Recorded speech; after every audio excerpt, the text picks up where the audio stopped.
자, 반장들 반가워요. 별일 없죠? 좋습니다. 8월 7일 정치부회 시작합니다. 최 반장, 어제 김기춘 전 청와대 비서실장이요. 구치소에서 석방되면서 그 앞이 아수라장이 된 상황을 소개했잖아요. 네. 자동차 유리창 앞면도 깨지고요. 그런데 검찰이 다른 사안으로 김 전 실장을 모레 소환한다고요? 네, 검찰이 그 강제징용 손해배상 소송 그리고 그 법관의 해외 재판 파견 거래요. 관련해서 뭐 거래가 있었다라는 의혹에 대해 수사를 하고 있는데 네. 당시 청와대 비서실장이 김기춘 맞아요. 전 실장이었잖아요. 그래서 그 혐의와 관련해서 모레 부위 그래요? 불러가지고 다시 새로운 혐의로 조사를 한다고 합니다. 그럼 이번 사안으로 또 사법 처리가 될 수도 있겠네요. 그럴 가능성이 커졌다고 봐야겠죠. 네. 좋습니다. 고 반장, 그 전기요금 얘기는 이따가 자리에 들어가서 해보는 걸로 하고요. 최근에 그 BMW가 아니죠, BMW 화재 사고 관련해서요. 그 정부가 징벌적 손해배상 제도 도입을 추진한다고요? 네, 그렇습니다. 이번 BMW 아니고 네, W 사태가 제가 옛날 사람이라서 그래요. 네. 발생을 하면서 많은 문제점이 드러났는데 네. 정부가 이래서 종합적인 리콜 제도를 좀 검토하겠다, 손보겠다 이런 의도를 갖고 있습니다. 그래서 네. 그 일환으로 네. 징벌적 손해배상 제도도 한번 네. 검토를 하겠다는 건데요. 네. 이 기업이 과실을 알고도 소극적으로 대응할 경우에 막대한 배상금을 물게 해서 또 이 무책임한 행태를 막겠다 이런 의도로 보입니다. 좋습니다. 신 반장 왜 이렇게 웃어요? 우리 자리에 들어가서 얘기 좀 이어갑시다. 갑시다.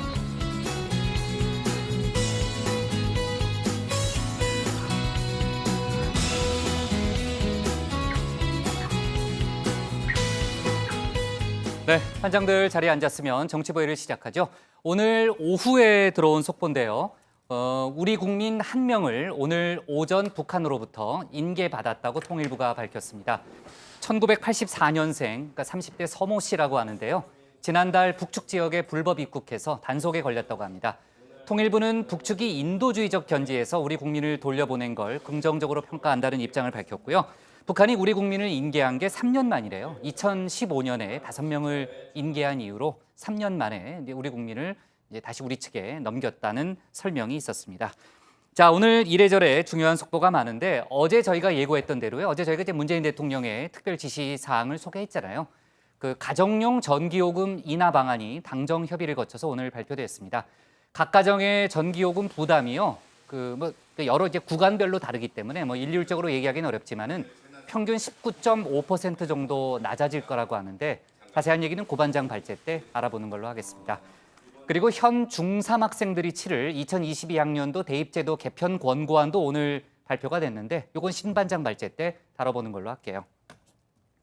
자, 반장들 발제에서 다루기 힘들 것 같은 이제 뉴스 몇 개만 좀 간단히 짚고 가면요. 최근 서울 집값이 과열 조짐을 보인다는 얘기가 있었잖아요. 정부의 본격 단속이 오늘 시작됐습니다. 그 첫 타깃이 용산이었는데요. 국토교통부하고 서울시 관계자들이 용산 일대 중개업소를 돌면서 단속을 벌였습니다. 근데 정부 단속이 떴다는 소식이에요. 오늘 중개업소들이 대부분 문을 닫았다 이런 얘기도 있더라고요. 근데 앞으로 이제 정부 단속이 강남, 여의도 지역으로 확대될 거란 전망이 나오고 있습니다. 그리고 내년 2월부터 미세먼지 농도가 높으면 자동차 운행이 제한될 수 있다고 합니다. 오늘 국무회의에서 특별법 제정 공포안이 의결이 됐고요. 특별법에 따라서 여러 가지 조치가 이제 이루어집니다. 그러니까 시도지사가요, 미세먼지 농도가 비상저감 조치 요건에 해당하면은 자동차 운행을 제한하거나 대기오염 물질 배출 시설의 가동 시간을 변경할 수도 있고요. 또는 탄력적 근무도 권고할 수 있습니다. 여러 가지 조치가 가능한데 이 얘기는 오늘은 좀 어려울 것 같고요. 다음번에 저희가 자세히 다뤄보는 걸로 하겠습니다. 자, 오늘 정치부 회의는요. 먼저 신반장 발제를 들어보면서 기무사 개헌 문건 수사 속보와 외교안보 소식부터 알아보고요. 정부의 전기요금 인하 방침 발표 소식을 이어서 다루겠습니다. 민주당 전당대회 등 정치권 뉴스, 또 드루킹 특검 관련 속보도 알아봅니다. 그럼 먼저 신혜원 반장의 발제부터 시작하겠습니다.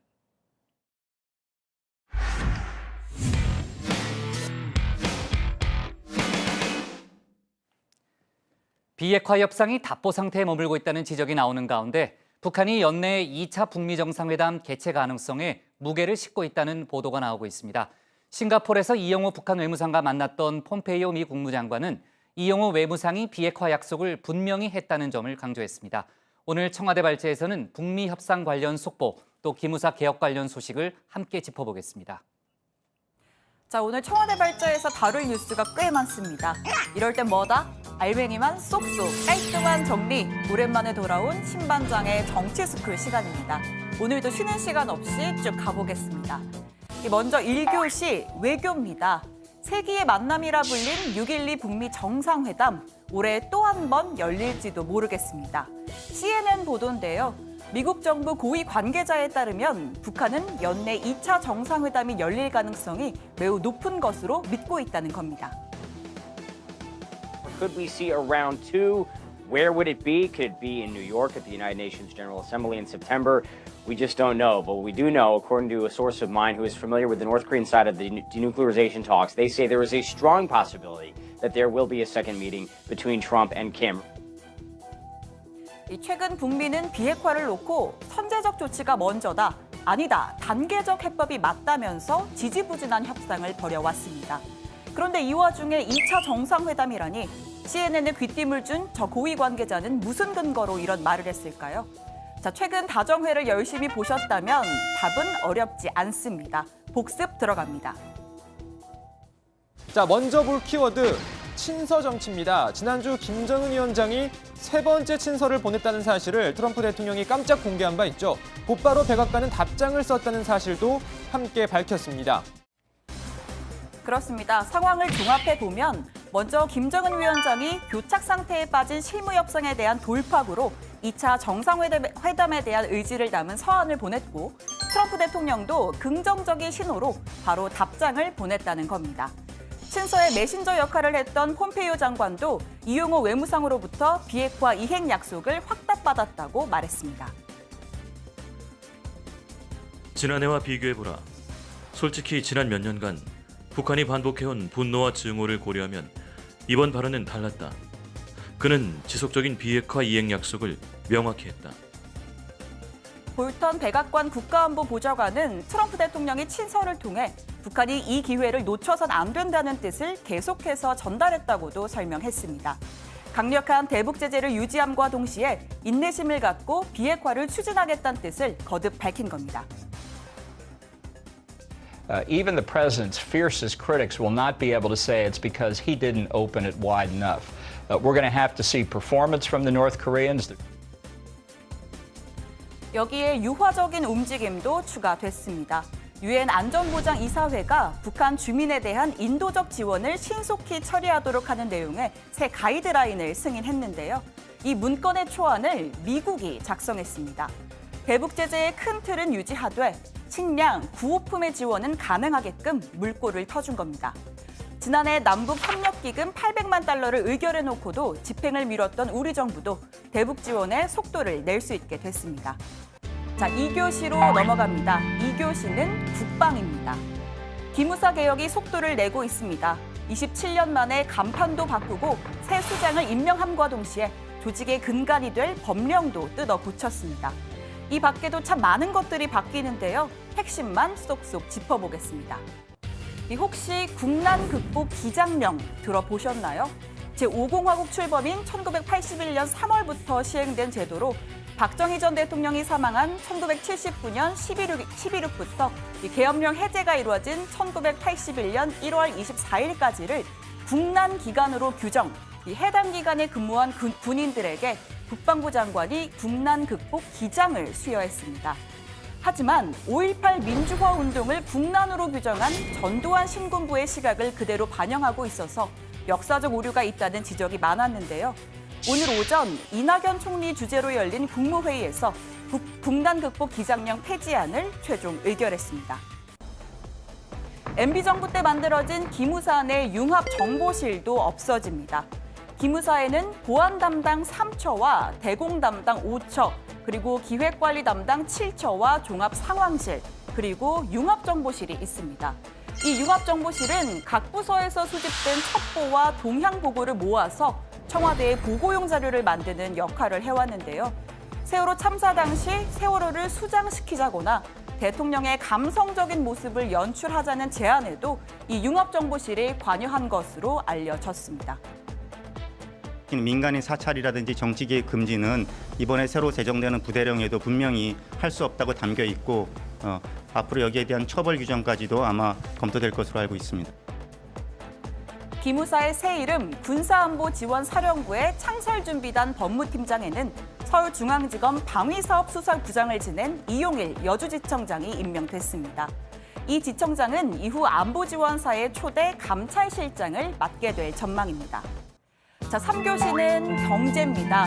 문 대통령의 규제개혁 드라이브를 다뤄야 하는데 분량 조절에 실패한 고로 나머지는 자리에서 돌아가서 토론식 수업으로 이어가 보겠습니다. 오늘 청와대 발제는 북한 올해 2차 정상회담 가능성 믿는다로 정리하겠습니다. 네, 신반장의 정치 스쿨 제가 이제 넉넉히 보느라고요. 제 타이밍을 놓칠 뻔했어요. 자, 경제 소식을 이어가기 전에요. 아까 제가 시작할 때 간단히 속보는 다뤘지만요.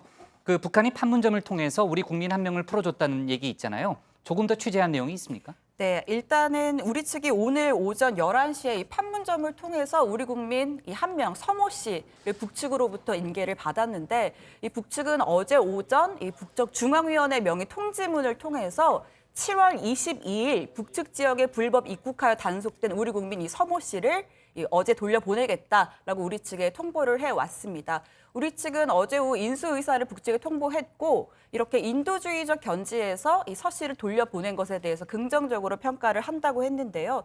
사실 가장 궁금한 건 이 서 씨가 어떻게 넘어갔고 글쎄요. 왜 넘어갔는지잖아요. 네네. 일단 왜 넘어갔는지는 조사를 좀 해봐야 되는 거 아니에요? 지금 현재 조사 네. 중이라고 하고 네. 일단은 이 서 씨가 중국 베이징 출국 기록이 있는 것으로 확인이 됐다고 합니다. 중국 쪽에서 넘어간 모양이네요. 네, 그래서 중국 접경 지역을 통해서 일단 추정은, 북측으로 네. 넘어간 것으로 현재까지는 추정을 하고 있고 이 현재 건강 상태 또 네. 이 북측으로 넘어간 사유 등을 조사하는 중입니다. 그건 내일쯤 속보가 더 나오겠네요. 그렇습니다. 네, 좋습니다.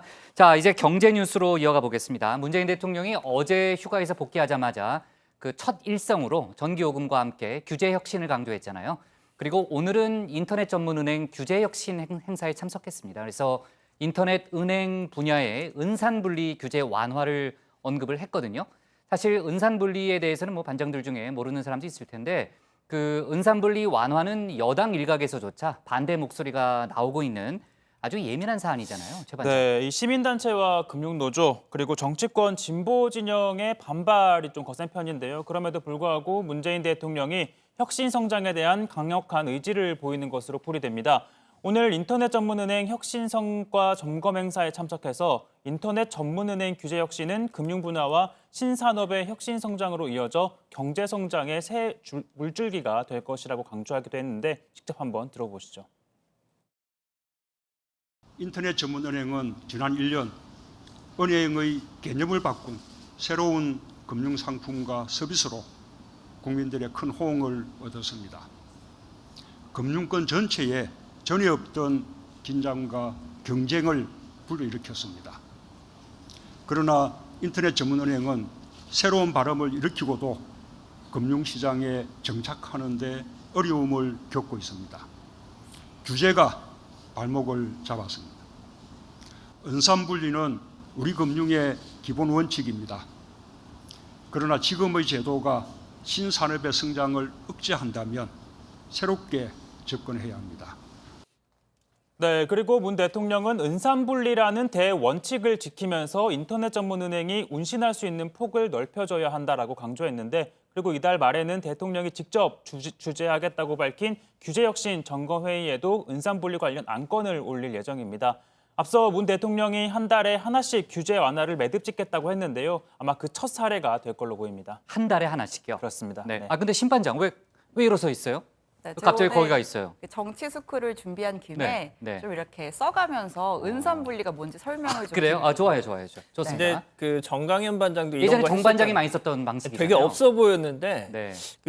신 반장이 사범대 꽉 출신이잖아요. 찬 느낌이네요. 아주. 각이 딱 서는 네. 거. 듣고 싶어요, 설명을. 예, 사범대. 판서가 뭔지를 보여드리겠습니다. 그래요. 저희가 보통 이 음. 금산분리라는 말이랑 음. 은산분리라는 말을 분리. 잘 못하는 것 같은데. 네. 죄송합니다. 네. 은산분리라는 말을 네. 이렇게 분리. 혼용을 해서 쓰는데 네. 일단은 이 금산분리부터 먼저 설명을 드리면 네. 이 산업이라는 건 산업자본이고요. 그렇죠. 그리고 금산분리는 금융자본이겠죠. 금융자본. 금융자본에는 뭐가 있을까요? 뭐 저한테 은행, 물어요? 은행, 보험, 은행. 증권 뭐 이런 게 있는 거 그렇죠. 아니에요? 보험. 역시 전교 1등이 다르네요. 네, 다르죠, 네. 당연히. 건이 예. 있는데, 그러니까 네. 이건 당연히 두 분이서 기업이겠죠. 뭐 하세요 지금? 네. 기업인데 그러니까 금산분리는 네. 기업이 이 네. 해당 금융자본의 지분을 특정 이상 소유하지 못하게 그렇죠. 만드는 제도입니다. 네, 맞아요. 그럼 이런 제도가 왜 있을까요? 아니, 산업자본이 금융자본을 잠식하지 못하게 그렇죠. 하는 거죠. 전교 1등이 네. 이런 거죠. 물론 물론 약간 놀리는 것 같아요. 네, 기분에. 물론 성적으로 이렇게 학생을 차별하면 네. 안 되지만 네. 그렇다면 은산분리는 뭐냐? 음. 이 금융자본 중에서 은행만 가져와서 이 은행의 특정 지분 이상을 기업이 소유하지 못하게 하는 건데요. 이 우리나라 법에 따르면 의결권을 가진 지분의 4% 이상을 소유하지 못하도록 되어 있습니다. 그 이상은 네. 안 되나요? 네, 그 이상을 네. 소유할 경우에 어떤 문제가 생길 수 있을까요? 아까 부장도 얘기했지만 이 자본이 잠식될 수가 있고 또 해당 기업이 이 금융정보와 산업정보를 다 독점을 해서 불공정 경쟁을 할 수가 있잖아요. 다 가진 우리 복부장처럼 그런 그렇죠. 거죠. 그렇기 그만해요. 때문에 그만해요. 이렇게 점점 기분이 안 좋아지고 있어요. 지금. 네, 이렇게 규제를 하고 있는데 네. 최근에 이 은산분리 규제를 완화해야 한다는 목소리가 일각에서 나오고 있습니다. 네. 자, 근데 왜 이런 논의가 있는 건지 지금부터 이 코너 속의 코너 제 고반장의 쪽집게 가해로 다시 설명을 한번 드리겠습니다. 자, 여러분들 다 아시는 카카땡뱅크, 캣땡뱅크 이런 거 많이 들어보셨을 겁니다. 요즘 많이 이용들 하시던데 바로 여러분이라니 누구한테 설명하는 거예요? 지금 우리 회의하고 있는데 지금 아니 누구한테 설명을 하는 거예요? 우리한테 지금, 설명해야죠. 예. 우리한테 회의하고 있는데. 예. 죄송합니다. 예. 네. 카땡뱅크 이런 거 많이 들어보셨을 텐데 그렇죠. 인터넷 예. 전문은행 많이들 사용하실 겁니다. 자, 이 은산분리가 바로 이제 이 은산분리 규제 때문에 자본 확충을 제대로 못해서 성장에 문제가 있다는 지적이 있는 상황인 겁니다. 반면 이 반대 진영에서는 방금 이 신반장이 설명한 이유로 즉 은행이 재벌의 사금고처럼 되고 재벌에 문제가 생겼을 때 일반 고객의 돈을 가져다 쓸 수 있다면서 완화를 반대하고 있는 상황입니다. 네, 그렇군요. 자, 어제 윤종원 경제수석이요. 은산분리 완화는 대통령의 대선 공약 파기가 아니다. 이런 입장을 밝혔죠, 양 반장. 어제 뭐 경제지 9곳하고 인터뷰를 했다고 하죠. 인터넷 전문 은행 활성화 등이 문 대통령의 금산분리 공약 파기다라는 지적과 관련해서 금산분리 규정을 엄격하게 해석해서 누구든 못 들어가게 만들면 할 수 있는 게 아무것도 없다 이렇게 반박했습니다. 한국 금융산업은 대표적으로 독과점 내수 산업인데 경쟁이 상당히 제약되고 규제 속에 안주하는 측면이 있다라면서 이 금융산업이 국가 경제에 필요한 서비스를 얼마나 잘 해왔는지 구체적으로 짚어봐야 한다라고도 했습니다. 또 은산분리 완화를 우려하는 목소리에 대해서는 이 재벌이 들어오지 못하게 막는 부분의 논의는 얼마든지 수용할 수 있다고도 했습니다. 네, 그리고 오늘 그 국가교육회의가요. 그 대입특위, 국가교육회의의 대입특위죠. 그러니까 2022학년도, 그러니까 지금 중3 학생들이 볼 대입제도 개편 관련해서 권고안을 발표했습니다. 기본 원칙을 보면은 수능 비중을 확대해 나간다. 그렇게 보면 되는 거죠. 네, 교육부가 이미 이 교육회의 권고안을 최대한 존중하겠다고 밝힌 만큼 사실상 확정안이라고 볼 수 있습니다. 자, 핵심은요, 수능 위주 정시 전형 확대라고 볼 수 있습니다. 이 김진경 국가교육회의 대입특위 위원장은 수능 위주 전형을 현행보다 늘리도록 권고하는 것이라면서 비율을 제시하지는 않았지만 대학들이 정시 비중을 30% 수준까지 확대할 것으로 기대하고 있다라고 설명을 했는데요. 정시 비율을 일률적으로 정하지 않는 데 대해서는 학생 수 감소에 따른 충원 등 대학에 놓여 있는 다양한 상황, 그리고 대학별 선발 방법 비율 등의 다양성 등을 고려할 필요가 있어서 정하지 않았다라고 설명을 했습니다. 네, 또 이 수능 평가 방식은 상대 평가의 큰 틀을 유지하도록 했습니다. 현행 절대 평가인 영어와 한국사 외에 제2의 국어, 한문만 절대 평가로 바꾸고 국어, 수학, 탐구 영역은 상대 평가로 유지한다는 거고요. 이 수능 최저 학력 기준 활용 여부도 현행대로 대학 자율에 맡기기로 했습니다. 다만 일각에선 비판의 목소리가 높은데요. 이 대입특위가 1년간 20억 원의 예산을 쓰고도 사실상 현행 대입제도와 다를 바 없는 안을 내놨기 때문이라는 겁니다. 네, 양 반장, 오는 금요일, 그러니까 금요일에 오늘 무슨 요일이죠? 화요일이죠. 금요일에 청와대에서 오부요인 오찬이 열린다면서요? 그렇습니다. 문희상 국회의장 취임 축하 자리인데요. 10일 금요일 청와대에서 문희상 의장 그리고 김명수 대법원장, 이진성 헌법재판소장, 이낙연 총리, 권순일 중앙선관위원장이 이렇게 모여서 오찬을 갖습니다. 가장 관심은 협치겠죠. 할 건지 말 건지 어떻게 할 건지. 청와대 개각과 맞물려 있는 문제인데요. 김의겸 청와대 대변인이 오늘 이런 말을 했습니다. 9월 말 전에는 이게 이루어지지 않겠냐. 다른 정당들의 전당대회 일정과 개각이 연관된 것 같지는 않다라고 했습니다. 그러면서 제일 중요한 것은 문재인 정부 2기를 더 효율적으로 만들고 생산적으로 일할 분들과 함께 하는 것이다. 협치내각도 그 일환으로 이루어지는 것이다. 이렇게 부연 설명했습니다. 네, 좋습니다. 그리고 저희 회사 간부 한 분이 저한테 이제 문자를 하나 보내왔는데요. 자본 잠식이라는 용어가 잘못된 용어고 그 자본 참여 또는 지분 소유가 맞는 표현이다. 이렇게 보내왔습니다. 이거는 조금 더 확인해가지고 내일 다시 한번 얘기를 좀 해볼게요. 자, 좋습니다. 오늘 청와대 발제는요. 이렇게 잡을게요. 문 대통령 인터넷 은행 은산분리 규제 완화로 잡겠습니다. 다음은 고석승 반장의 발제를 들어보겠습니다.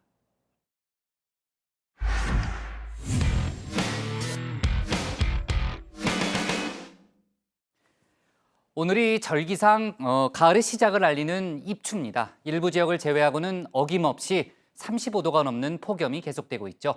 폭염이 이어지면서 병원 응급실에 실려오는 온열 환자도 크게 늘고 등산 비수기에 산불까지 급증하고 있다는 소식도 들어오고 있습니다.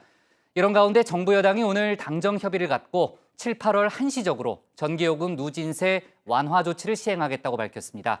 오늘 야당 발제에서는 폭염 소식과 전기요금 인하 소식, 또 BMW 화재 논란 등을 함께 전해드리겠습니다.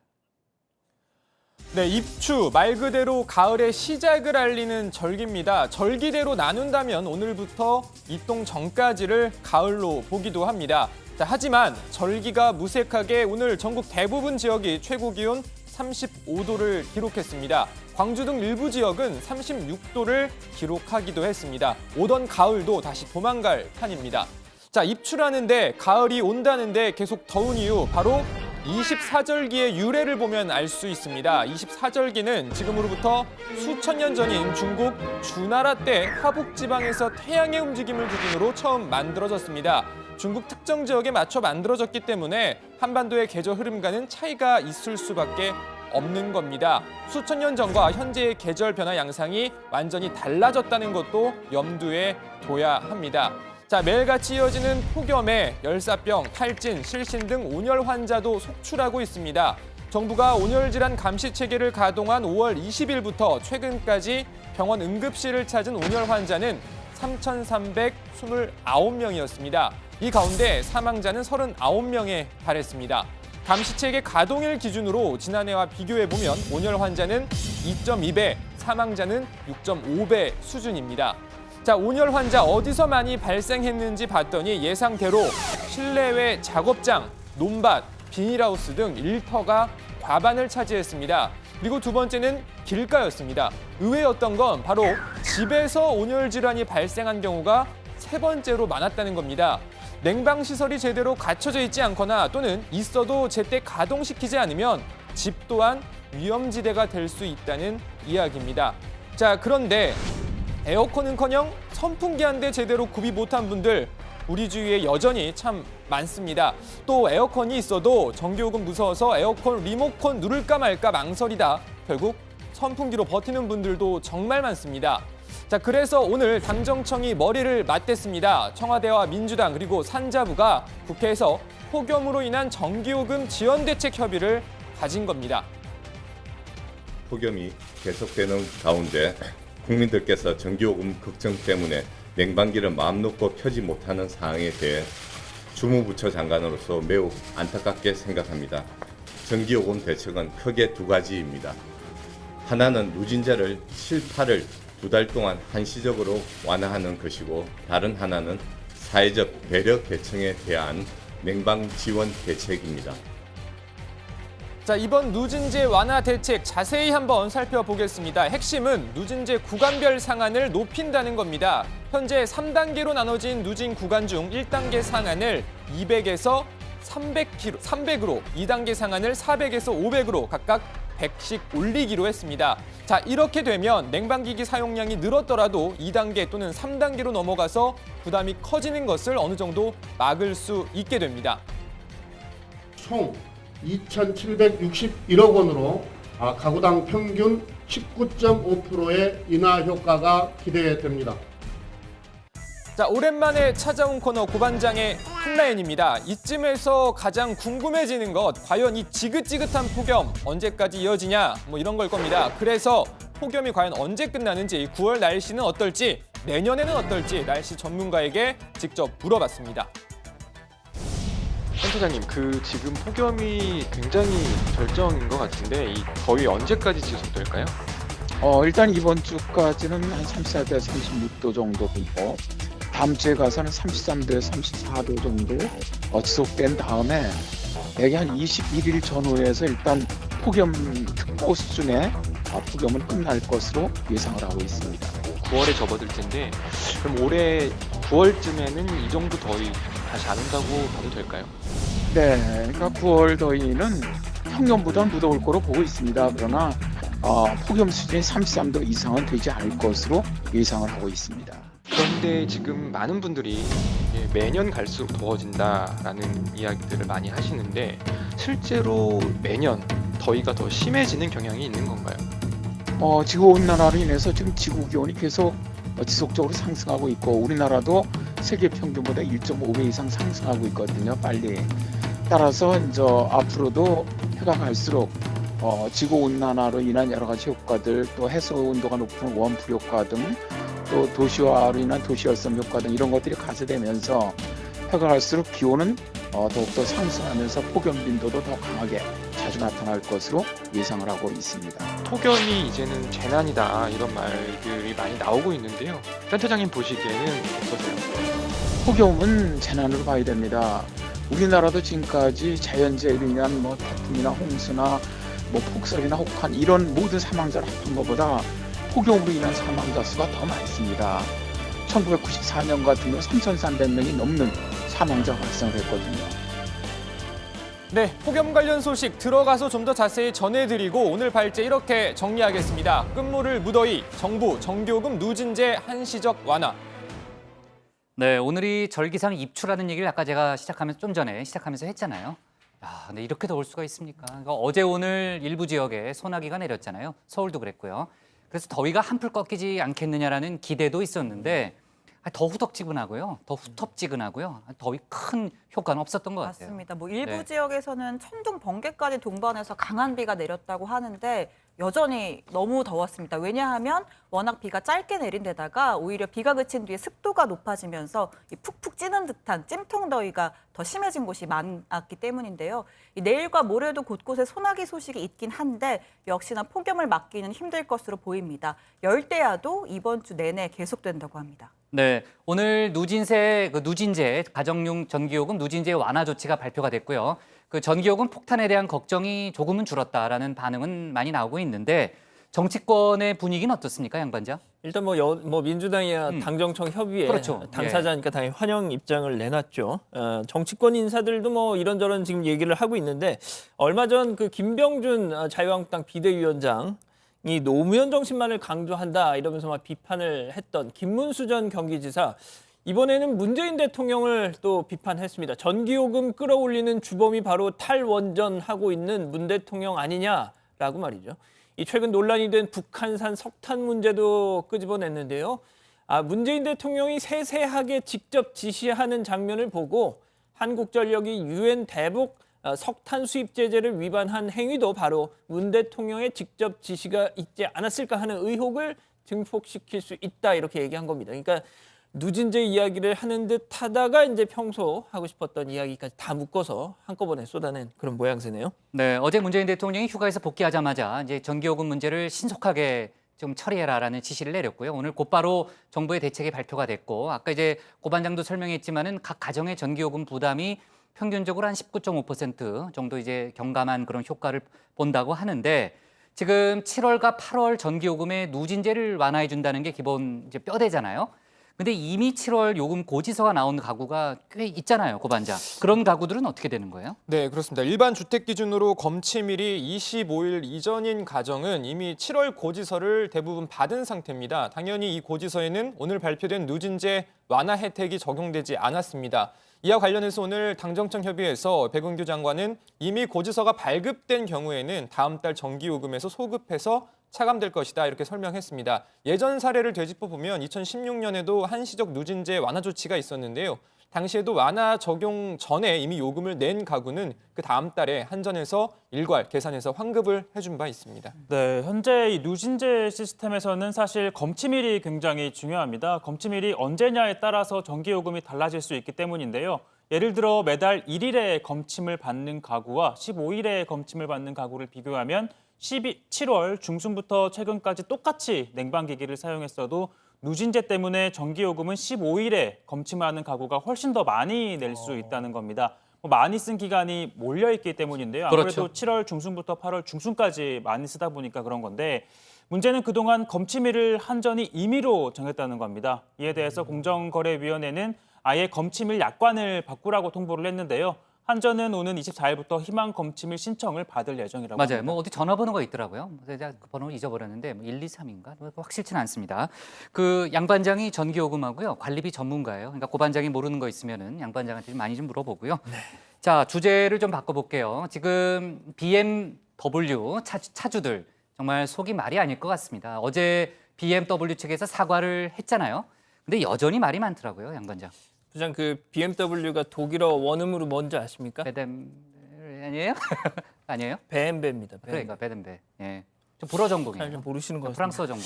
예, 아무튼 올해 들어서만 이제 이 30여 대 차량이 불이 탄 BMW 어제 뭐 보셨을 겁니다. 대국민 사과했던 거. 대표가 직접 공개 석상에 직접 사과한 건 처음이라고 하는데요. 이 BMW 측은 본사 차원의 조사 결과를 함께 내놓긴 했죠. 그러니까 EGR 배기가스 재순환 장치에서 이 새어 나온 냉각수에 이 침전물들이 쌓여 있다가 이 고온에 이 배기가스에 노출되면서 불이 이렇게 붙었다는 설명이었습니다. 이 하드웨어의 결함일 뿐이라는 기존의 입장을 되풀이한 거죠. 더 중요한 건 왜 한국에서 유독 이렇게 화재가 빈발하고 있는지 그건 설명을 제대로 못했어요. 예, 맞습니다. 네, 이런 가운데 지금 BMW 포비아, 그러니까 BMW 공포증이 점점 더 확산되는 분위기입니다. 아파트나 상가 주차장을 중심으로 아예 BMW 차량의 진입을 막거나 격리하는 모습이 나타나고 있는데요. 특히 최근 BMW 코리아가 긴급 실시한 안전 진단에서 이상 없음으로 판정이 된 차량에서도 불이 나는 것으로 알려지면서 이러한 BMW 포비아 현상이 장기화될 수 있다는 전망도 나오고 있습니다. 아, 참, 고 반장. 지금 이제 저희가 얘기하고 있는 BMW 관련해서요. 오늘 국무회의에서도 관련 언급이 있었다면서요? 네, 그렇습니다. 오늘 이낙연 총리가 국민이 납득할 만한 조치를 취해달라고 강조한 건데요. 이와 관련해서 국토부는 BMW 화재 사태를 계기로 아까도 말씀드렸죠. 징벌적 손해배상 제도 도입을 검토하기로 했습니다. 이 총리의 발언을 직접 들어보시겠습니다. BMW 문제가 이런 식으로 매듭 지어질 수는 없을 것으로 보입니다. 국토교통부는 대처 방식을 재검토해서 국민이 납득하실 만한 사후 조치를 취해 주시기 바랍니다. 법령의 제약이 있더라도 행정적으로 할 수 있는 일은 다 해야 합니다. 동시에 법령의 미비는 차제에 보완하시기 바랍니다. 네, 지금 이제 이낙연 총리 얘기도 들어봤지만요. 실제로 국토교통부가 징벌적 손해배상 제도에 대한 검토에 들어갔고요. 그리고 그 국회에서도 지금 관련 목소리가 나오기 시작했잖아요. 그죠? 이제 입법 작업도 서두를 수 있는 그런 분위기가 조성이 돼 있으니까 관련해서 고 반장이 속보를 좀 챙겨주기 바랍니다. 자, 오늘 기사 제목은요. 전기요금으로 갈게요. 당정 7, 8월 전기요금 누진제 완화로 잡겠습니다. 다음은 양원보 반장의 발제를 들어보겠습니다.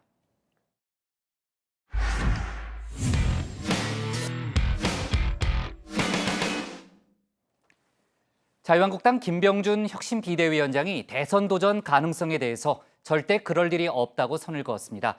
민주평화당 박지원 의원이 최근 김 위원장이 대권을 염두에 둔 행보를 한다고 지적한 데 따른 반응입니다. 하지만 정치권에서는 김 위원장의 그런 말을 고지고대로 받아들이지 않는 분위기도 있더라고요. 네, 오늘 양 반장 발제에서는 관련 소식과 여러 가지 정치권 뉴스를 함께 전해드리겠습니다. 네, 그렇습니다. 자유한국당 김병준 비대위원장 오늘 오전에 YTN 라디오 인터뷰 내용이었습니다. 대선에 절대 도전할 일이 없다고 한 겁니다. 또 총선이다 뭐다 하는데 그럴 거였으면 내가 시장이나 국회의원이라도 하려고 하지 않았겠느냐라고도 한 겁니다. 자, 대선 행보한다고 지적한 박지원 의원에게는 나를 너무 높이 평가한 것 같다. 권력이라는 무겁고 험한 짐을 질 만큼 내가 그렇게 큰 인물이 아니다. 이렇게 한껏 몸을 낮췄습니다. 자, 그런데요, 이 박지원 의원의 평가는 김병준 위원장에 대한 호평이라기보다는 좀 뜬금없다는 비평에 가까웠던 게 사실입니다. 자, 그리고 이 노무현 전 대통령 후원 회장인 또 김병준 위원장과는 아주 오랜 친분이 있는 이 작가 이기명 씨도 최근 이런 평가를 했다고. 김병준 교수의 권력 욕구는 보통 수준을 훨씬 넘어선다고 느꼈다. 그와 대화를 하면서 항상 느끼는 것은 대권이었다. 왜 그가 그런 꿈을 꾸는지 전혀 이해가 안 되었다. 그는 늘 TK를 거론했다. 자, 뭐 이건 어디까지나 주관적인 인상 비평이라는 걸 감안해야겠죠.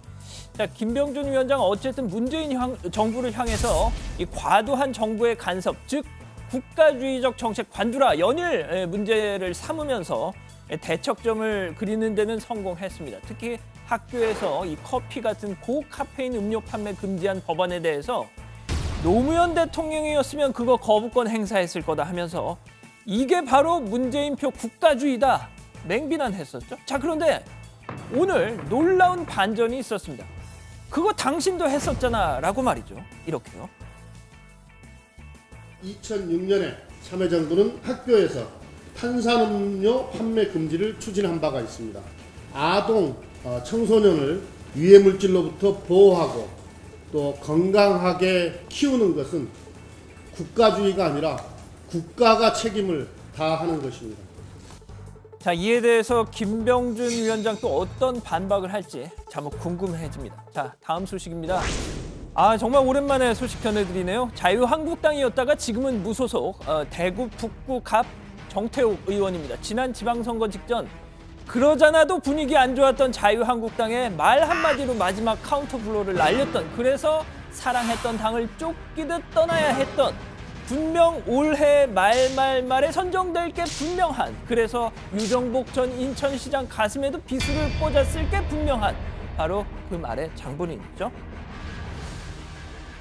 목동 같은 데 잘 살다가 이혼 한 번 하거나 직장을 잃으면은 저 부천 정도 갑니다. 부천 있다가 또 살기 어려워지면은 그럼 저기 그 인천 가가 중구나 남구나 이래 쪽 갑니다. 자, 이혼하면 부천, 망하면 인천, 2부 망천. 자, 이거 뭐 공직선거법 위반 또 명예훼손 혐의로 고발당했던 정태욱 의원인데 오늘 이렇게 대구지검에 소환이 됐습니다. 그동안 두문불출하면서 자숙의 시간을 보냈다고 하던데 오늘 출두하면서 이랬다죠. 본인은 아니었지만 말실수로 인천과 부천 시민들께 심려를 끼쳐 죄송스럽게 생각한다라고 말이죠. 자, 정태욱 의원 혹여 선거법 위반으로 벌금 100만 원 이상 형이 확정된다 해도 자신의 선거운동이 아니었기 때문에 의원직은 유지할 수 있습니다. 다만 이 형법상 명예훼손으로 기소가 돼서 금고 이상의 형이 확정이 되면 그땐 얘기가 또 달라진다는 건데요. 글쎄요. 어쨌든 이 정 의원 오는 가을쯤 인천을 직접 찾아서 시민들께 직접 사죄드리겠다는 말도 했습니다. 근데 왜 가을에 가야만 할까요? 지금 가시면 안 되는 걸까요? 자, 마지막 소식으로 가보죠. 어제도 잠깐 소개해드렸죠. 이 갑질 논란으로 민주당에서 제명된 부산 동구 전근향 구의원 소식 말이죠. 같은 아파트에서 경비원으로 근무하는 아들을 불의의 사고로 잃은 아버지 경비원에게 위로는커녕 되레 다른 데 보내라 이렇게 전보 조치 요구를 했었다는 그 구의원 말입니다. 이 사건 전국적으로 일파만파 퍼지니까 부산 동구의회 동료 구의원들도 오는 금요일 징계를 앞두고 그럼 우리가 한번 따로 알아보자 자체 조사를 나갔다는 겁니다. 그 아버지 경비원 또 아파트 주민들을 만나고 탐문을 했다는 거죠. 그 결과 구의원들이 내린 결론은 이거였습니다. 같은 구의원으로서 낯을 들기 어려웠을 정도다. 도대체 어쨌길래 그랬을까요?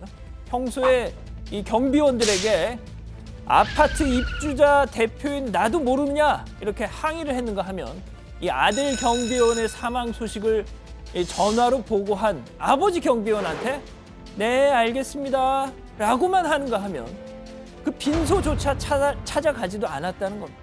오죽했으면 아파트 입주민들이 화가 나서 비상총회까지 열어가면서 입주자 대표인 이 전 구의원을 비토했겠느냐 이거. 자, 전 구의원도 할 말은 있습니다. 아버지랑 아들을 함께 근무시키면 어떻게 하느냐라고 이 정보조 주에 요구했던 거는 아버지가 트라우마가 생길까봐 염려가 돼서 그랬던 것이다 라고 했다는 거예요.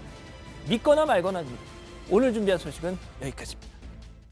네, 무소속 정태옥 의원이요. 4시간 정도 조사를 받고 오후 2시쯤 귀가했다는 속보가 들어와 있는데 어떤 결론이 날지는 좀 더 지켜봐야 될 것 같고요. 그리고요. 오랜만에 이명박 전 대통령 재판 소식 좀 알아볼게요. 최근에 이제 지병 때문에 병원에 입원했다는 얘기를 저희가 잠깐 다뤘었잖아요. 건강 악화를 이유로 서울대 병원에 입원했다가 지난 3일 퇴원했고 구치소에 돌아왔습니다. 그리고 나서 오늘 이제 처음 재판을 맞이한 셈인데 어때요? 오늘 재판은 김소남 전 한나라당 의원 관련한 뇌물 관련한 재판으로 진행이 된 거죠? 네, 일단 혐의 내용부터 좀 설명해 드리면요. 이명박 전 대통령이 2008년 당시 17대 총선 비례대표 공천의 대가로 김소남 전 의원으로부터 2억 원을 받는 등 총 4억 원을 수수했다는 겁니다. 검찰이 오늘 집사로 불린 김백준 전 기획관이 자필로 적은 진술서를 공개를 했는데요. 지난 1월 30일에 작성된 자술서에는 2008년 3월에서 4월쯤 김소남 의원으로부터 청와대 앞 도로에서 5천만 원씩 4번에 걸쳐서 합계 2억 원을 받아 대통령의 재산을 관리하는 이병모 청계재단 사무국장에게 전달했다라고 한 겁니다. 그 2억 원을 전달하는 과정을요. 아주 상세하게 묘사했고 정말 첩보 영화를 보는 듯한 그런 장면들이었어요. 네, 2억 원을 모두 10,000원짜리로 준비를 했다고 합니다. 맞아요. 그래서 예. 5천만 원씩 4차례에 걸쳐서 전달을 했다는 건데 이 김소남 전 의원이 청와대 근처에 도착을 해서 저 왔습니다. 이렇게 전화를 해서 대기를 하고 있으면 네. 이 김 전 기획관 자신이 청와대 연무관 쪽에서 이렇게 차를 타고 나와서 서행하면서 창문을 스르륵 내리면 이 김 전 의원이 비닐봉지를, 그러니까 돈이 든 비닐봉지를 차 안으로 밀어 넣었다는 거죠. 그러면 그 돈을 이병모 청계재단 사무국장에게 전달했다는 겁니다. 근데 중요한 게요. 그 모든 과정을 이명박 전 대통령이 알고 있었느냐라는 점이잖아요. 네, 김 전 기획관이 이병모에게 이야기 들으셨죠? 라고 물으면 이명박 전 대통령이 알아들었다라는 투로 이렇게 고개를 끄덕였다고도 했습니다. 네, 그러니까 뭐 증언만 놓고 보면은 이심전심이었다라는 그런 내용인데, 그러니까 그렇게 공천 헌금이 건네졌고 실제 김소남 전 의원이 18대 총선에서 한나라당 비례대표 7번이죠. 7번이 됐습니다. 그러니까 결과적으로는 헌금이 통한 셈이 됐다. 이렇게 해석이 가능하다는 거잖아요. 네, 그렇습니다. 검찰이 그런 공천 요청을 이 전 대통령에게도 전달했느냐라고 묻자 김백준 전 기획관은 했다. 대통령 취임 전 최시중, 이상득, 천신일 등 핵심 멤버들이 공천자 선정 회의를 했고 그 과정에서 천신일이 김소남을 적극 추천했다. 이렇게 대답했다고 합니다. 그러면서 2008년 3월쯤 김소남 의원이 공들이고 있다고 보고하자 MB가 미소 지으면서 고개를 끄덕였다는 거죠. 이 공천을 받을 거다라는 이런 긍정의 의미로 해석을 했다는 겁니다. 김 전 기획관이 자신이 생각을 해도 김소남 전 의원이 비례 7번을 받을 사람이 아니었다고 했답니다. 참, 그 얘기도 해야 돼요. 그 김백준 전 기획관이요. 이 전 대통령에게 불리한 핵심 진술을 많이 했다는 얘기는 저희가 이제 회의 때 몇 번 다룬 적이 있잖아요. 그런데 그 배경이 오늘 부분적으로 알려졌는데 많이 쓰는 용어잖아요. 죄수의 딜레마 상황이 벌어졌다면서요. 부장 심리학 묻지 마요. 아니 묻지 마요. 심리학도 했고 제가 게임 이론에 좀 관심이 있어요. 우리 가족 여러분들 됐어요. 위해서 설명 안 아주 해요. 좀 빨리 해요. 예. 네. 그렇습니다. 이병모 청계재단 사무국장이요. 검찰 조사를 받다가 이명박 전 대통령 친복들, 측근들 가운데 나의 존재를 아는 사람은 김백준 말고는 없다라는 진술을 검찰에 했다는 겁니다. 그러니까 이 얘기를 검찰이 딱 포인트를 잡은 거죠. 그래서 김백준 전 기획관한테 이병모가 그런 말을 하더라라고 전해줬더니 나 잠깐 변호인하고 얘기 좀 하겠소 했다는 거죠. 그러더니 그 이후에 김소남 전 의원 2억 상납 사실을 술술 막 불었다는 겁니다. 자, 그러니까 결국 이 김백준 전 기획관 입장에선 야, 이거 내가 그냥 입 닫고 있으면 이병모가 나한테 다 뒤집어 씌울 수도 있겠구나 하는 위기감을 갖게 돼서 이실직고 했다는 게 검찰의 판단인 겁니다. 네, 그러니까 이제 상대가 배신할 게 두려워서 이제 최상의 선택을 하지 못했다는 거잖아요. 부장 그 사이에 또 찾지 않아요. 어디 찾아본 거 제가 아니에요? 게임 이론의 전문가라니까요. 뭐 아까 막 이렇게 아니야, 그거 아니에요. 그거는 우리 그냥 딴 게임을 거예요, 하시는 딴 것 거. 같은데요. 아니 근데 이론이 아니. 제가 게임 이론에 관심이 많아요. 그거 모르는구나. 됐어요. 자, 그런데 이제 이 전 대통령 측에서는요, 김백준 전 기획관이 최근 그 인지장애를 겪고 있다. 어떻게 보면은 치매에 걸렸다는 식으로 진술의 신빙성을 의심하는 그런 발언들을 많이 했잖아요. 어때요? 뭐 그런 전반적인 상황을 봤을 때 이런 증언들을 믿을 수 있는 겁니까? 일단 검찰에 따르면요, 일정표 파일 정도 외에는 아무런 참고 자료도 없는 상황에서 오로지 김 전 기획관이 기억에 의존해서 진술을 했지만 나중에 그 수입 지출 내용과 공여자 조사 등에서 드러난 내용과 대부분 일치했다고 합니다. 그리고 10년 전에 벌어진 일에 대해 숫자까지 정확하게 기억하는 보통 사람을 넘어서는 비상한 기억력을 가졌다라고도 했습니다. 이명박 전 대통령 반응이 혹시 나온 게 있어요? 일단 그 김 전 기획관의 진술 내용이 나올 때마다 고개를 이렇게 절레절레 흔들면서 동의할 수 없다는 듯한 몸짓을 했다고 합니다. 자, 민주당 전당대회 소식 잠깐 좀 알아보면요. 어제 정치보회의 끝날 때쯤 CBS 라디오에서 당대표 후보자 토론이 있었습니다. 뭐 아주 과열된 건 아닌데 부분적으로 날선 공방도 있었어요. 네, 그렇습니다. 송영길 후보가 이해찬 후보를 겨냥해서 탈당을 3번 하지 않았느냐 이렇게 이야기하면서 탈당 이력을 지적했습니다. 특히 지난 총선 때 이 의원이 탈당 후에 무소속 출마 그리고 당선 후 복당한 점을 지적한 건데요.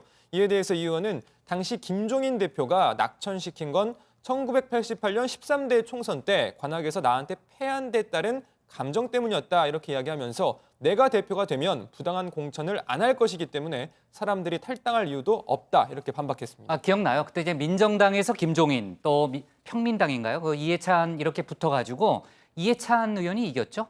맞죠? 네, 맞습니다. 예. 또 그리고 지난 대선에서 문재인 대통령 특보단으로 활동했던 인사 55명이 오늘 국회에서 기자회견을 열고 문 대통령의 국정 운영에 필요한 게 무엇인지 제일 잘 이해하고 확실하게 추진할 후보는 김진표다 이런 지지 선언을 또 했습니다. 아마 경선일이 다가올수록 이렇게 각 후보별로 지지 선언을 하는 등의 새몰이가 계속될 걸로 보입니다. 네, 당대표 부분에 대해서는 저희가 이제 많이 다뤘는데 최고위원 선거는 상대적으로는 덜 주목받는 것 같아요. 네, 이번에 당대표랑 최고위원은 분리해서 선출을 맞아요. 하면서 이 최고위원의 권한이 많지 않기 때문에 주요 인사들이 출마를 하지 않으면서 빚어진 현상으로 보이는데 뭐 이런 일이 있었습니다. 네, 그러니까 뭐 초선인 박주민 의원이 아주 유력한 1등 후보다 이런 얘기도 있더라고요. 그렇습니다. 뭐 어떤 일이 있었냐면요. 최근 합동 연설회를 하는데 당대표 후보 연설 끝나고 나니까 청중들이 그냥 뭐 썰물처럼 빠져나갔다는 겁니다. 그래서 최고위원에 출마한 설훈 후보가 단상에서 이거 10분의 1밖에 사람들이 안 남았다. 뭐 이런 허탈해하는 광경도 목격됐다고 하더라고요. 네.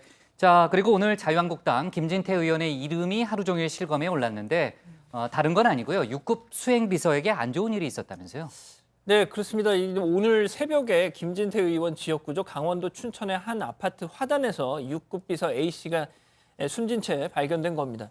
자, 유족들에 따르면 뭐 주식 투자 실패로 파산을 당한 상태였고 그래서 처지를 비관해 왔었다고 한다는데요. 김진태 의원은 지난달 31일에 네팔 지금 출장을 가 있는 상황이고요. 현재는 국내에 부재 중이라고 합니다. 네. 자, 정태욱 의원 조사 상황은 양 반장이 좀 속보를 좀 챙겨줘서 다음에 또 얘기를 해주고요. 자, 오늘 기사는 그 MB 재판으로 갈게요. 김백준, 김소남, MB의 공천원금 2억 원 상납으로 정하겠습니다. 다음은 최종혁 반장의 발제를 들어보겠습니다.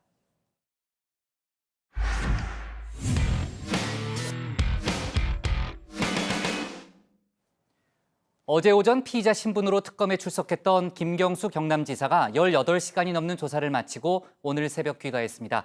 김 지사는 수사에 당당히 임했고 입장할 때 밝힌 바와 같이 드루킹 일당의 댓글 조작에 자신이 관여한 바 없다고 재차 밝혔는데요. 특검은 아직 조사할 게 더 남았다면서 다시 소환하겠다는 입장을 추가로 밝혔습니다. 오늘 최 반장 발제에서는 드루킹 특검 수사 속보를 자세히 다뤄보겠습니다. 네, 김경수 경남지사가 특검 사무실을 나온 건 오늘 새벽 4시쯤입니다. 어제 오전 9시 30분쯤 들어갔으니까 약 18시간 넘게 조사를 받은 건데요. 자정쯤 조사를 마쳤고 약 4시간 정도 진술 내용을 검토했습니다. 입장 때와 마찬가지로 김 지사는 결백을 주장했습니다. 충분히 설명했고 소상히 해명했습니다. 수사에 당당히 임했습니다. 들어갈 때랑 입장 변화 없으세요? 들어갈 때랑 입장 변화 없으세요? 여전히 똑같습니다. 특검이 유력한 증거 제시했다고 했는데 확인하셨습니까? 저희들은 그런 유력한 증거나 이런 걸 저희들은 확인했다고 생각합니다. 네, 보신 것처럼 김경수 지사는 밤샘 조사에도 피곤한 기색 없이 되려 옅은 미소를 지어 보였는데요. 그리고 새벽까지 자신을 기다려준 지지자들에게 다가가 감사의 인사를 건네기도 했습니다.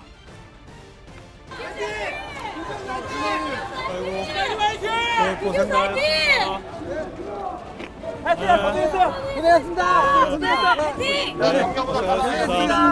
고맙습니다. 자, 조심하십시오. 네, 수고하셨습니다.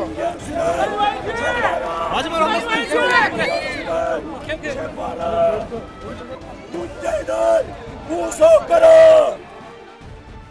네, 물론 들으신 것처럼 지지자들뿐만 아니라 반대 단체들의 구호도 새벽 강남역을 가득 채웠습니다.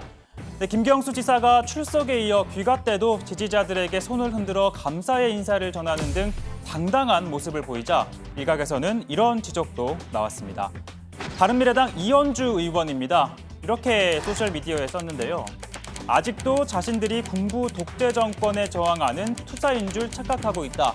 이 시대착오적인 운동권 세력들이 나라의 곳곳에 최고 의사결정권을 가지고 있으니 이를 어쩝니까? 이들이 진보라고요? 수구 세력일 뿐입니다. 라고 한 겁니다. 이 같은 판단에 대한 평가는 가정의 가족분들 자유에 맡기도록 하겠습니다. 자, 특검팀은 김경수 지사의 진술 분석 작업에 돌입했습니다. 어제 김 지사가 혐의를 적극 부인했기 때문에 특검팀은 드루킹과의 메신저 대화 등을 토대로 진술에 모순이 없는지 등을 면밀히 들여다보고 있는 것으로 전해지고 있는데요. 특검팀은 추가 조사할 부분이 많이 남았다며 다시 부르겠다는 입장을 밝혔습니다. 12시까지 진행을 했는데 특검이 준비한 질문에 대해서 조사가 마치지 않았습니다. 그래서 다음에 날짜를 정해가지고 김 지사를 2차로 소환 조사해가지고 추가로 조사할 예정입니다. 특검의 1차 수사 기간은 오는 25일까지입니다. 특검은 현재까지는 영장 청구를 검토하고 있지 않다고 밝혔지만 법조계에서는 김 지사가 혐의를 모두 부인하고 있는 점을 고려하면 통상의 수사 절차상 증거인멸 가능성을 고려해 영장을 청구하지 않겠냐는 데 더 무게를 싣고 있는데요. 여권에서는 이렇게 예상하고 있습니다. 현재 도주 우려는 당연히 없는 것이고요.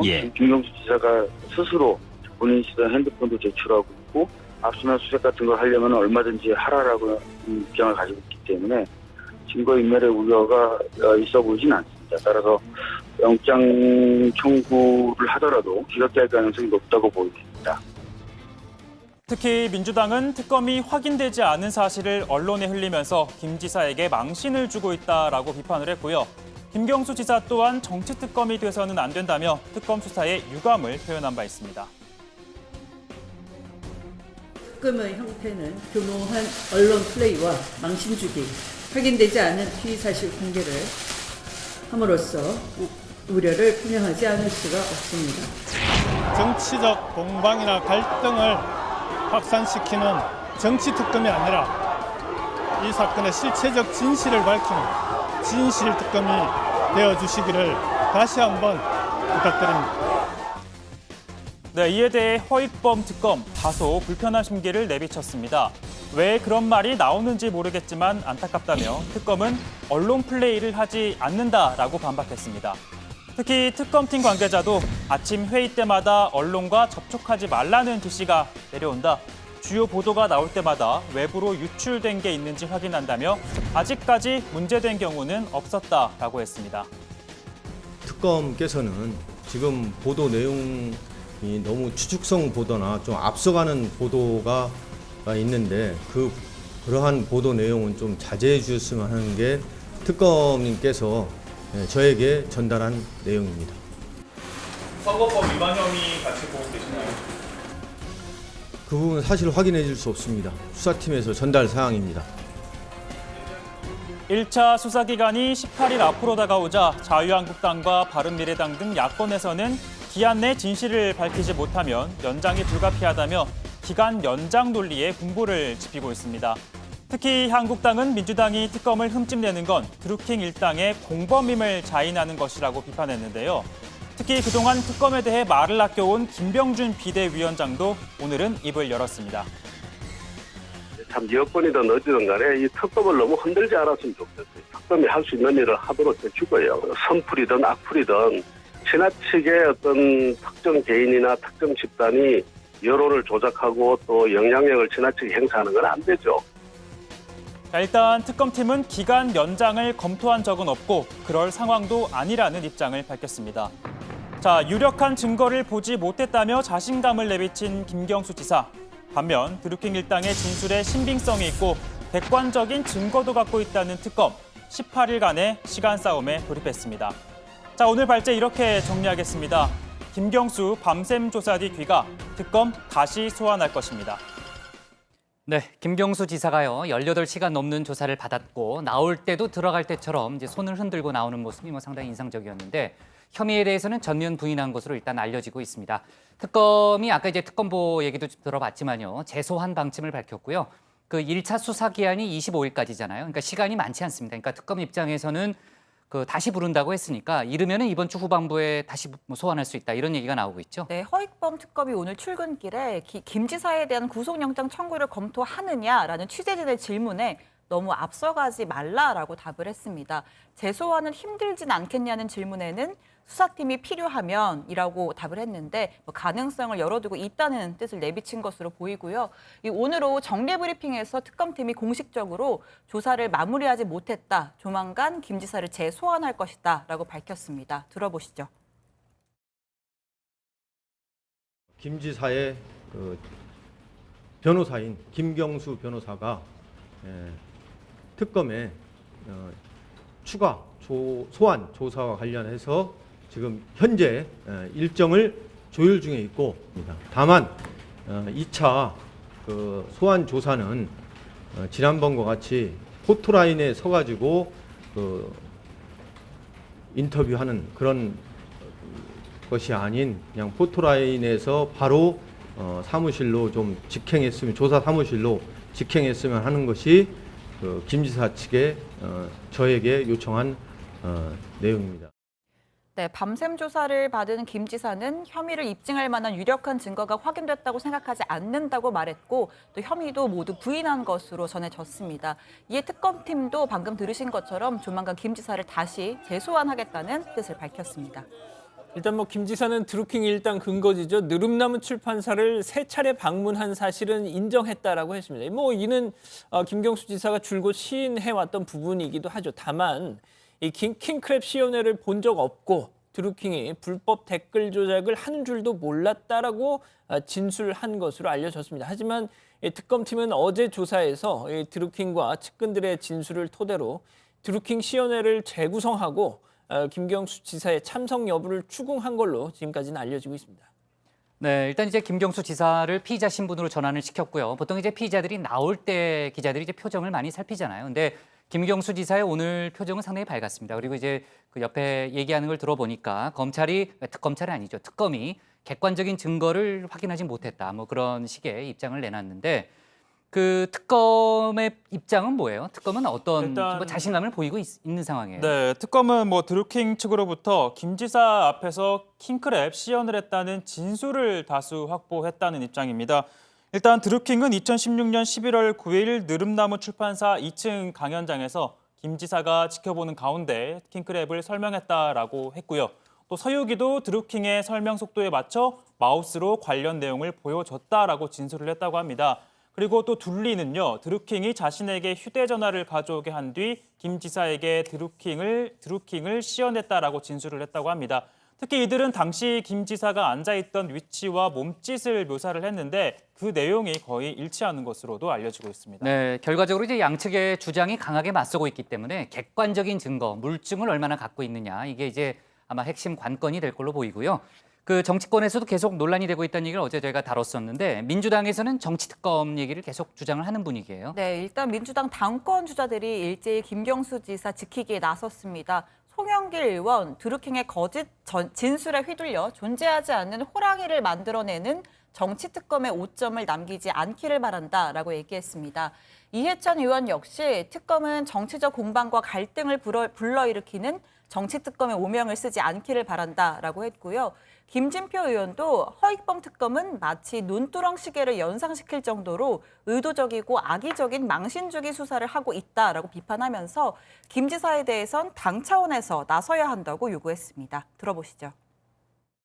활동 기간 동안에 일어난 일인데 그거를 가지고 김경수 지사는 이재명 지사와는 다르게 도덕성의 문제가 아니거든요. 그런 점에서 저는 김경수 지사는 당이 적극적으로 지키고 보호해야 한다. 안 그러면 누가 대통령 선거운동 하겠습니까? 그런 정도의 지금 선거운동이라면 뭐 여기 정치인들은 누구나 공감할 겁니다. 자, 주제를 바꿔서요. 재판거래 의혹 수사 속보를 다뤄볼 텐데 양승태 행정처가요. 전교조 법외노조 사건에 대한 박근혜 정부의 소송 문서를 대신 써줬다는 의혹이 일었잖아요. 관련해서 검찰이 수사를 집중하고 있다면서요, 고 반장. 네, 검찰은 정교조 법외노조 사건과 관련해서 2014년 10월 8일 대법원 재판부에 제출된 노동부의 재항고 이유서가 열흘 전인 9월 29일 행정처에서 작성된 정교조 항소심 효력정지 결정 문제점 검토 문건과 사실상 동일한 것으로 파악했습니다. 노동부의 재항고는 9월 30일 대법원에 접수됐는데 대법원에 사건이 접수되기도 전에 행정처가 노동부에 유리하도록 법리를 검토해 준 것 아니냐는 의심이 가는 대목입니다. 특히 검찰은 임종원 전 차장의 하드디스크에서 10월 7일 작성된 것으로 보이는 재항고 이유서를 확보했습니다. 재판부에 제출되기 하루 전날로 검찰은 행정처가 고용부 측과 직접 파일을 주고받으면서 법리 검토를 해준 것으로 의심하고 있습니다. 네, 자 검찰이 양승태 대법원이요 강제징용 피해자의 손해배상 청구 소송을 고의로 지연시켰다는 의혹 저희도 이제 많이 다뤘잖아요. 관련해서 이제 수사를 진행하고 있는데 당시 사법부가 이 외에도요 전국의 하급심 재판을 모두 중단시킨 그런 정황도 있다면서요. 그렇습니다. 검찰은 2014년 그 행정처가요 전국 1심, 2심 법원에서 진행하고 있던 이 강제징용 또 위안부 이런 일제강점기 피해자들의 손해배상 청구 사건 10여 건을 정리한 문건을 지금 확보했다고 합니다. 자, 검찰은 행정처가 이 재판들의 진행을 스톱시켰다 이렇게 의심을 하고 있다는 거죠. 자, 또 행정처가 부산고법 문모 판사의 비위 사실을 알고도 이걸 숨겼다라는 의혹과 관련해서 당시 윤리감사관이던 판사 소환 조사했습니다. 특히 당시 현기환 청와대 정무수석이 해당 판사와 가깝다는 이유로 이 사건을 은폐했다는 의혹과 관련해 역시 현재 구치소에 감옥에 있는 현 전 수석도 지난주 불러서 조사를 했다고 하죠. 자, 이러한 가운데 검찰은 강제징용 재판거래 의혹과 관련해 김기춘 전 청와대 비서실장 오는 9일 소환 조사한다고 밝혔습니다. 임종원 전 법원행정처 차장의 변호사법 위반 혐의도 수사 중이라면서요? 네, 지금 이번 건과 관련해서 가장 이름이 많이 오르내리고 있는 인물인데 아시다시피 지난해 법원을 떠나서 변호사 개업을 했고 올 2월부터 그 고등학교 동문관계인 이장석 전 넥센 히어로즈 대표의 사기 횡령 혐의 항소심 사건을 맡았습니다. 검찰은 임 전 차장이 재판부와 친분을 내세우면서 보석이나 집행유예로 풀어주겠다며 거액의 수임료를 받은 것으로 의심을 하고 있는데요. 그런데 임 전 차장은 사법행정권 남용 의혹의 핵심 인물로 지목이 되자 지난 6월 11일 재판부에 사임계를 냈습니다. 그런데 6월 27일 열린 재판을 방청석에 앉아서 참관을 했다고 하는데요. 사실 변호사가 사임을 한 후에 방청석에서 재판을 보는 것은 이례적인 일에다가 또 검찰은 임 전 차장이 수임료를 아직 반납하지 않은 정황을 포착하고 불법 여부를 조사하고 있다고 합니다. 네, 그리고 이제 다른 사안인데요. 삼성전자 서비스 노조를 와해하려 한 혐의가 있었잖아요. 전에 이제 검찰이 수사 중이라는 얘기를 저희가 여러 번 다뤘었는데 삼성전자 전 임원이 구속됐습니다. 이번 사태로 임원이 구속된 건 처음이고요. 관련해서 수사가 그 윗선으로 더 확대될 분위기니까 최 반장이 속보를 챙겨주기 바랍니다. 자, 오늘 기사 제목은요. 이렇게 정할게요. 특검 김경수 2차 소환 방침 날짜 조율 중으로 잡겠습니다.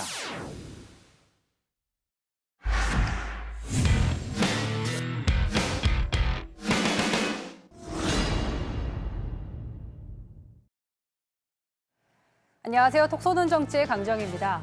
150조 원의 금괴가 있는 보물선을 인양한다던 신일그룹 저희 코너에서도 짚어드렸지만 석연치 않은 구석이 한두 가지가 아니었습니다. 결국 경찰이 수사에 나섰습니다. 서울지방경찰청 지능범죄수사대는 오늘 오전 서울 영등포구 여의도동 신일해양기술과 강서구 공항동에 있는 신일그룹 돈스코이, 국제거래소 등 모두 8곳을 압수수색했습니다. 경찰은 신일그룹이 이른바 보물선 돈스코이호를 인양한다고 하고 신일 골드코인이라는 가상화폐를 발행해 투자금을 모았다고 보고 있습니다. 투자 사기 의혹이 있다는 건데요. 자, 어떻게 이런 일이 가능할까요? 자, 한 투자자는 신일그룹 측이 보물선을 인양하면 150조의 10분의 1에 해당되는 15조를 투자자에게 무상 배당을 하기로 했다고 말했습니다. 인양해서 금괴가 나오면 150조, 10분의 1에 해당하는 15조를 무상으로 주고 코인 개수가 15억 개든가 그러면 한 개당 10,000원에 주겠다. 친구가 가입하면요. 저한테는 20만 코인, 친구한테는 100만 코인 들어가고 이런 식으로 했죠. 또 다른 투자자는 뭔가 석연치 않다는 생각이 들어서 계좌 지급 정지를 은행에 요청했지만 신일그룹 측의 계좌에 돈이 하나도 없었다고 말했습니다. 은행 가서 지급 정지 내지 계좌 동결 조치를 해달라. 하지만 직원이 계좌에 돈은 하나도 없대요. 영원이래. 영원인데 말이 안 되지 않습니까? 어떻게 투자자 돈이 그렇게 빠져나가요? 그런데 거래 내역이 너무 많아가지고 입금되는 게 무지하게 많대요. 무지하게 많은데 들어온 족족 빼가는 거야 바로바로. 경찰은 최용석 신일그룹 대표, 유상미 전 대표 등을 소환하겠다고 하는데요. 싱가포르 신일그룹 전 회장으로 알려진 유지범 씨도 인터폴과 공조해서 신병 확보하겠다는 방침입니다. 한 탐사 프로그램은 싱가포르 신일그룹의 유지범 회장이란 인물이 신일그룹 홍보팀장 박성진, 인양업체 대표 김용환과 같은 인물이며 올해 44살의 유승진으로 추정된다고 방송했는데요. 현재 베트남에 있다고 하는 유지범 씨는 지난 2014년 사기 혐의로 체포영장에 발부된 상태라서 아직 유효 기간이 남아있다고 합니다. 유상미 전 대표는 유지범 전 회장 등이 신일그룹과 전혀 관계가 없다고 주장했던 최용석 대표. 그러나 그건 사실이 아니었습니다. 코인 판매 업체 계정에 신일그룹 탐사팀 사진이 올라와 있습니다. 더구나 얼마 전까지 울릉도 자사홍보 플래카드에 코인 판매 업체 이름이 버젓이 올라와 있었습니다. 석연찮은 해명만 남기고 자리를 뜨는 신일그룹 측. 그런데 추가 취재를 요청하자 갑자기 도주하는 최 대표. 나중에 따로 인터뷰 신청하세요. 그러면 그때 다 받아들일게요. 말씀해 주셔야죠. 코인이 지금도 판매가 되고 있습니다. 그건 저희하고 무관해요. 근데 지금 이 사회가 바뀌었다고 책임이 전혀 없나요? 전혀 상관이 없어요? 저희 관계 없습니다.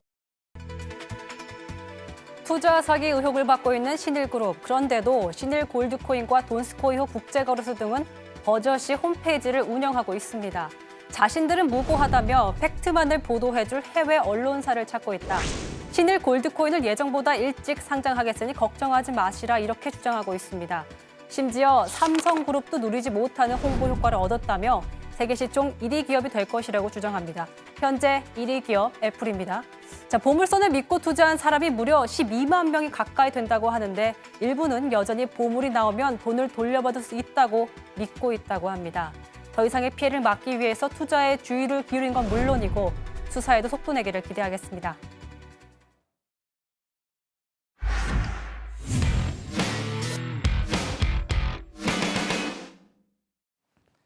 네, 오늘 저희가 고른 한 컷은 정선 매둔동굴서 29,000년 전 그물추 발견입니다.